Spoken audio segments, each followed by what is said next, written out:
என்னடா பொசுக்குன்னு இப்படி பண்ணிட்டீங்க? பொருட்டோ, காவக்கி, சரடா, ஹீமாவரி, மிட்சுகின்ட்டு யாராலையுமே பண்ண முடியாது. ஏன் டேமனால கூட பண்ண முடியாத ஒரு விஷயத்தை வந்து இப்போதைக்கு இனோஜின் வந்து பண்ணிட்டான். அப்படி என்ன பண்ணான்னு சொல்லி கேட்டீங்கன்னா மாமுசியை வந்து இனோஜின் டிஃபீட் பண்ணிட்டான். பொருட்டோ யூனிவர்ஸ்ல எத்தனை ஃபீச்சர் வந்தாலுமே மாமுசியை டிஃபீட் பண்ற ஒரு ஆள் வந்து இனோஜின் தான். அது நமக்கு அபிஷியலாவே கன்ஃபார்ம் பண்ணிட்டாங்க. ஃபர்ஸ்ட் ஆஃப் ஆல் பொருட்டோ டூபுள் ஓர்டெக்ஸ் சாப்டர் 33ல வந்து ஆல்மோஸ்ட் 1000க்கு மேற்பட்ட மாமுசில க்ளோன்ஸ் இருப்பாங்க. அதனால யாருக்குமே என்ன பண்ணணும்னு தெரியாம இருக்கும். அப்ப இனோஜினுமே காசின் கோஜின் கிட்ட இதுக்கப்புறம் நடக்க போகுது, ஃபியூச்சர் என்னவா இருக்க போகுதுன்ட்டு.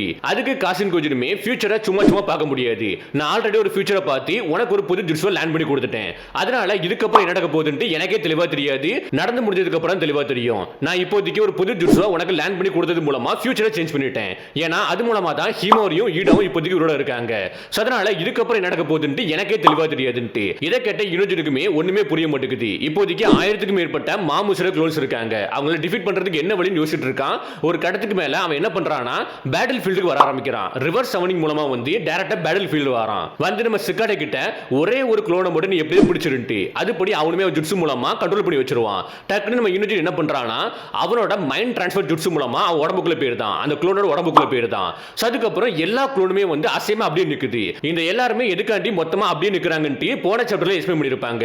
இந்த எல்லா கூட்டத்துக்குமே வந்து ஒரு சிங்கிள் கலெக்டிவ் கான்ஷியஸ்னஸ் தான் இருக்குது. அதுபடி இனோஜினுமே இப்போதைக்கு ஒரு க்ளோனை கண்ட்ரோல் எடுத்தது மூலமா மொத்த க்ளோனையுமே கண்ட்ரோல் எடுத்துட்டான். அதுக்கப்புறம் இனோஜினுமே என்ன பண்றானா மாமுஸோட உடம்புக்குள்ள இருந்துட்டு டேமனை பார்த்துட்டு டேமன் நான் உன்னோட கண்ணை வந்து கிரஷ் பண்ண போறேன்ட்டு அதை சொன்ன அடுத்த செகண்டே எல்லா க்ளோனோட கண்ணுமே வந்து அப்படியே வந்து டேமேஜ் ஆகுது. இந்த ஒரு விஷயத்தை ஆல்ரெடி காசின் கோஜின் வந்து இனோஜின் கிட்ட சொல்லியிருப்பான். மாமுஸோட கண்ணை வந்து நம்ம டிஸ்ட்ராய் பண்றது மூலமா அவனால மல்டிப்ளை ஆக முடியாதுன்ட்டு. அந்த ஒரு விஷயத்தை இப்ப பண்றது மூலமா இப்போதைக்கு எல்லா க்ளோனுமே டிஸ்ட்ராய் ஆகுது. அது மூலமா மாமுஸுமே டிஃபீட் ஆவறான். டிஃபீட் ஆனதுக்கு அப்புறம் த்ரோன் சோல் பப்பே வருது. பட் இதுல ஒரு விஷயம் சொல்லி கேட்டீங்கன்னா இனோஜினோட கண்ணுமே டேமேஜ் ஆகுது. சோ பார்க்கலாம் அவனுக்கு இதுக்கப்புறம் கண்ணு தெரியாம போக போகுதா இல்லனா வந்து அவன் கண்ணை சரி பண்றாங்களான்ட்டு. பட் இப்போதைக்கு இப்படி தான் நம்ம இனோஜின் வந்து மாமுஸை டிஃபீட் பண்ணியிருக்கான். இதை பத்தி என்ன நினைக்கிறீங்கன்ட்டு கீழே கமெண்ட் பாக்ஸ்ல கமெண்ட் பண்ணுங்க.